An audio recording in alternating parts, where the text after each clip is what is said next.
এই ধরনের বলৎকারীদেরকে রাস্তায় উলঙ্গ করে পিটায় মেরে ফেলার দরকার সরাসরি। শিক্ষক রয়েছেন তাদের হাতে শিশু বলৎকারের মতো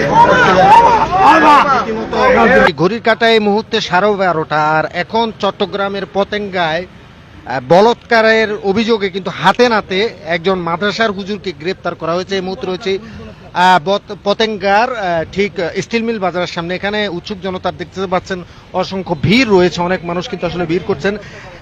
ঘণ্টাখানিক আগে আসলে এই ঘটনাটি ঘটেছে।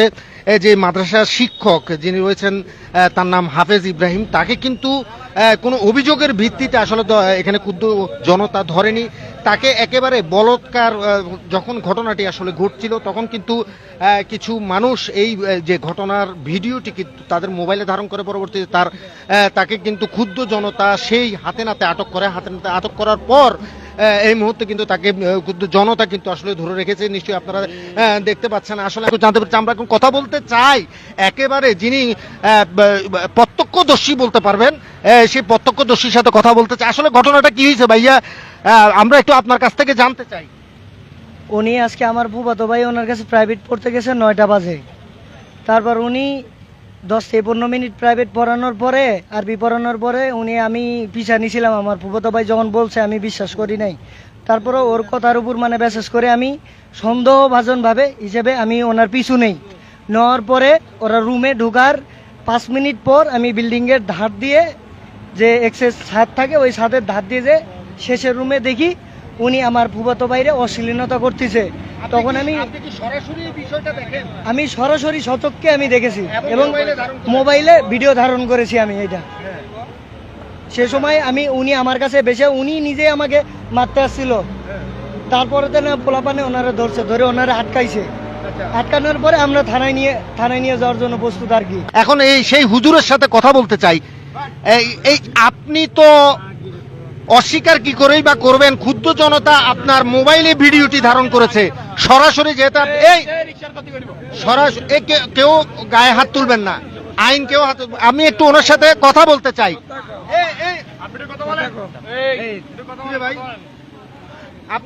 আপনার কি, আপনি এই কাজটা কেন করলেন? আপনি কথা বলেন। হ্যাঁ, কি কথা বল? আপনার নাম কি? আপনার নাম কি?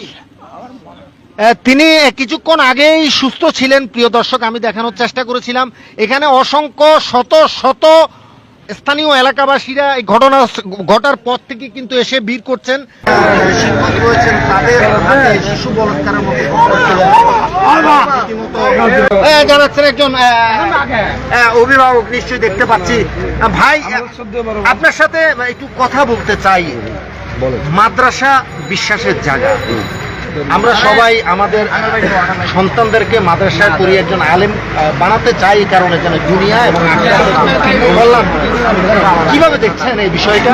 এই বিষয়টা কিভাবে দেখবো, আপনারা কিভাবে দেখছেন আমি জানি না।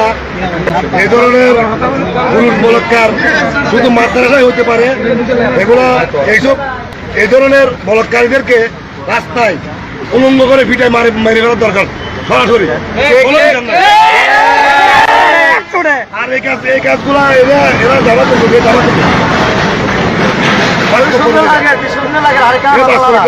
আচ্ছা, আমরা যেটা আপনাকে বলতে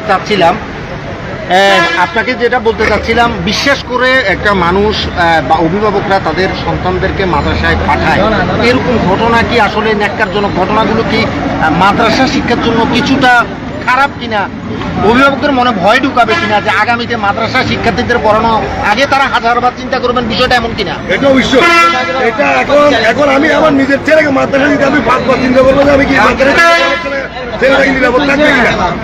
এই ধরনের বলৎকার হাতগুলো অবশ্যই ঠিক থাকতে হবে। আচ্ছা, কেমনে মাদ্রাসায় পড়ানো করাবো, কিভাবে পড়াবো? আচ্ছা, তার কেমন শাস্তি হোক বলে আপনারা চান? ওই যে আমি বলবো রাস্তায় উলঙ্গ করে জুতার মালা দিয়ে রাস্তার উপর বাঁধে রাখা দরকার। 4 দিন একসাথে।